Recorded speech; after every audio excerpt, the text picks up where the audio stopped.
নমস্কার সবাইকে, বঙ্গের ছেলে সাদর আমন্ত্রণ। আজ আমি সজনে ডাঁটার আলু দিয়ে একটা চচ্চড়ি রান্না করেছি। গরমকালে গরম ভাতে এই চচ্চড়ি খেতে কিন্তু খুব ভালো লাগে। সর্ষে পোস্ত বাটা দিয়ে এরকম চচ্চড়ি আপনারা একবার করে খেয়ে দেখুন। রান্নাটা করবার জন্য দেখুন, আমি 300 গ্রাম মতো সজনে ডাঁটা বাজার থেকে আনার পরে ভালো করে ছাড়িয়ে এরকম পিস পিস করে কেটেছি, তারপর ধুয়ে জল ঝরিয়ে রেখেছি। এই সময় সজনে ডাঁটাটা খাওয়া স্বাস্থ্যের জন্য খুবই উপকারী। আর আছে 2টো মাঝারি সাইজের আলু। এই আলুগুলো আমি খোসা ছাড়িয়ে এরকম লম্বা লম্বা করে পিস করে কেটে আমি ধুয়ে জল ঝরিয়ে নিয়েছি। আলু আর সজনে ডাঁটা দিয়ে আমি চচ্চড়িটা করব। চচ্চড়িটা করবার জন্য দেখুন, আমি 1 চামচ পোস্ত আর 1 চামচ রাই সর্ষে একসাথে করে বেটে নিয়েছি।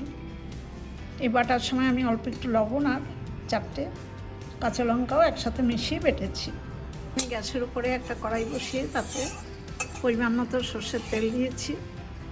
তেলটা গরম হয়ে গেছে, এবার ফোড়ন দেবো। ফোড়নে একটা শুকনো লঙ্কা দিলাম আর 1/4 চামচ কালো জিরে।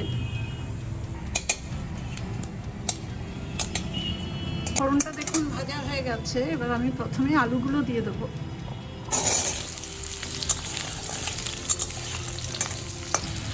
আলুতে অল্প একটু লবণ দিলাম, 1/4 চামচের কম। লবণের সাথে আলুটা আমি ভালো করে ভেজে নেব। মিডিয়াম ফ্লেমে আলুটা 2-3 মিনিট ভেজে নেওয়ার পর আমি সজনে ডাঁটাগুলো দিয়ে দেব।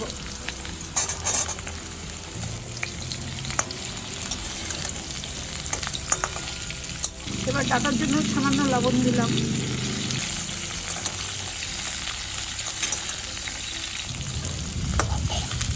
আলু আর ডাঁটা দেখুন একসাথে করে খুব ভালো করে ভেজে নিলাম। এবার 1/4 চামচ গুঁড়ো হলুদ দিয়ে দিলাম।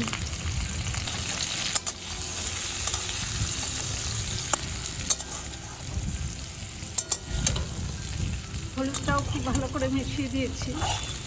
এবার অল্প করে জল দেব।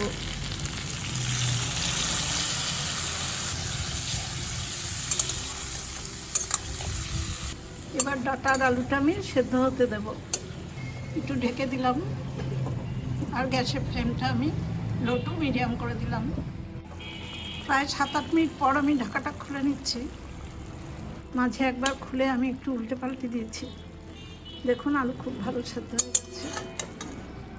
এবার আমার বেটে রাখা পোস্ত এবং সর্ষে, এই বাটা মশলাগুলো দিয়ে দিলাম।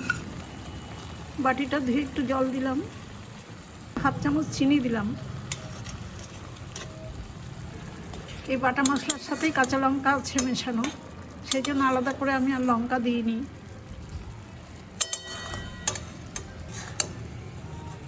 সর্ষে পোস্ত বাটাটা কিন্তু আমি আগে মিশাইনি, পরে মিশালে টেস্টটা বেশি ভালো হয়, মশলার গন্ধ ঝাঁজ সব ভালো থাকে। ভালো করে নেড়ে চেড়ে বাটা মশলাটা আমি সুন্দরভাবে মিশিয়ে দিচ্ছি।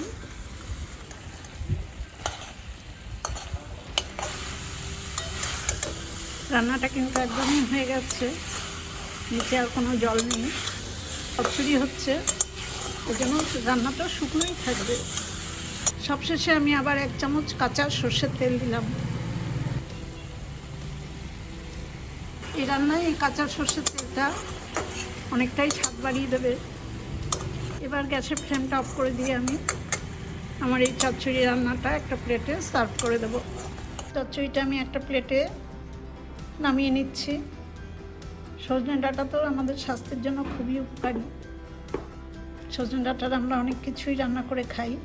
এরকম সর্ষে পোস্ত বাটা দিয়ে আলুর সাথে একবার করে খেয়ে দেখুন, খুব ভালো লাগবে।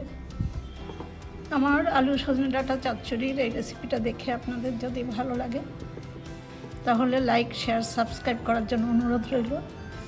পরবর্তী আবার কোনো রান্নার রেসিপি নিয়ে আমি আসব। আপনারা সবাই খুব ভালো থাকবেন, সুস্থ থাকবেন। ধন্যবাদ।